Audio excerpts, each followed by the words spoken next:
Hello, and welcome to Immigration Talk, a space where we hear from an expert on matters related to the immigration industry, law and policy, and practice. I'm Rosalie Venstall-Dynan, and joining me is immigration lawyer Zeynab Ziaie Moayyed. Welcome, Zeynab. Thanks for having me. A pleasure. Zeynab, how might an immigration practitioner best use the officer decision notes or ODNs? Well, ODNs are definitely a big development that we've seen from IRCC in the past year. Typically, applicants who receive decisions from IRCC, at least on temporary resident applications, would receive a very template letter that included maybe one or more grounds for refusal, but they didn't have the internal officer's notes that would explain why those particular grounds for refusal were chosen and really what the reason for the refusal was. And we have been asking for the disclosure of those internal notes along with the refusal decisions for a long time. And finally, starting in the summer of 2025, IRCC is issuing two letters if you receive a refusal on a temporary resident application. So a visitor, a visa, or study permit, or a work permit, as well as extension applications, so visitor records and extensions within Canada.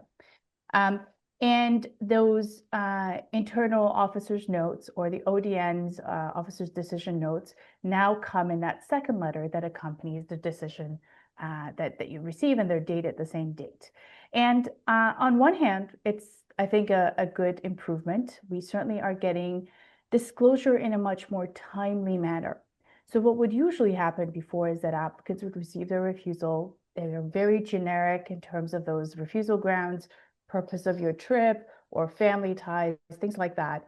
And it would take at least 30 days, usually, if you made a request under the access to information for the internal officer's notes for you to receive them. And at times, those processing times became much longer. For inside of Canada applications, it was even more tricky because you usually only have 15 days to decide if you're going to apply for judicial review of a decision. So if an extension, for example, was refused, you only have 15 days to initiate your judicial review. So what often happened is that there was this increased burden for the federal court, with more people applying to the federal court just to make sure that they're going to be able to, first, preserve their rights, and two, to obtain those internal decision notes. And so what happens now is that once you see those decision notes at the same time as getting your refusal letter, it allows you, first of all, to cut back on having to wait to receive them. And two, it allows you to see very quickly what the basis of the decision is. It's particularly helpful in some circumstances. So we have seen situations where the decision notes, the ODNs, will refer to missing documents. And either those were really missing from the application, so the application was incomplete, or the opposite, right? It's a situation where it's a clear error that was made by the officer that can facilitate the opportunity perhaps for a reconsideration letter or a very quick judicial review application. So having those notes allows us to have better decision making at an earlier point in time rather than waiting. Unfortunately, on the other hand, the ODNs are a small part of the picture.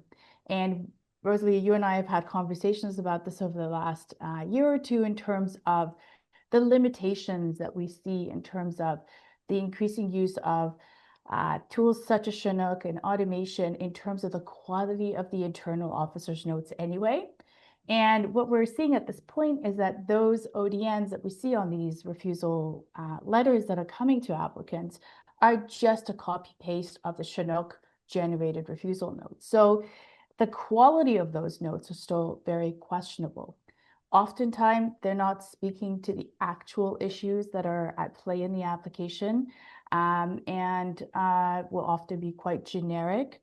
It is a part of an imperfect world that we live in, that we get these automated decision notes that are generated. Just because we're getting them earlier and we're getting to see them, it doesn't mean that the quality of those notes are getting any better. And looking to the future, I think that the challenge is that the technology that IRCC is using to generate these kinds of notes is just going to evolve and get better. So if you think about, for example, ChatGPT, when it first came out, it was very good, and now it's really good at generating prose and giving you justification for things.